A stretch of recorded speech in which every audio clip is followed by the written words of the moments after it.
La sagesse du cœur. Ah oui, c'est ça, la sagesse du cœur. Vous savez les amis, les diverses sollicitations du monde dans lequel nous vivons ne nous permettent pas de nous concentrer sur Dieu et sur ses bienfaits à notre endroit.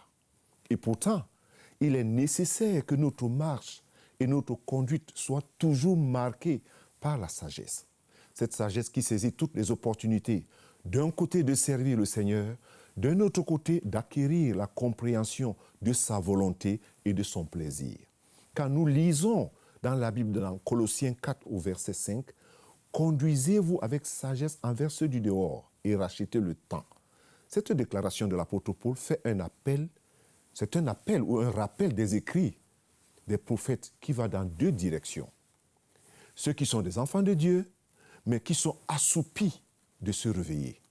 Ceux qui ne connaissent pas encore le Seigneur, Jésus, et du coup sont morts spirituellement, de se relever d'entre les morts. Ensuite, une exhortation nous est faite d'être vigilants et prudents pour vivre ces derniers temps incertains. Et plus les temps deviennent difficiles, plus le besoin de foi en Dieu est incontournable. Car il est écrit, le juste vivra par la foi. Ça, c'est très important. Et mon juste vivra par la foi. La question, c'est, tu vis par quoi? Les yeux ou la foi? Est-ce que tu veux prier avec moi? D'abord, pour faire cette paix avec Dieu en ce moment. Après, nous prierons ensemble encore. Alors, répète la prière après moi. Seigneur Dieu, je comprends maintenant que ce monde ne peut rien m'offrir et je ne peux rien attendre de lui. Je regrette sincèrement, Seigneur, et je demande pardon.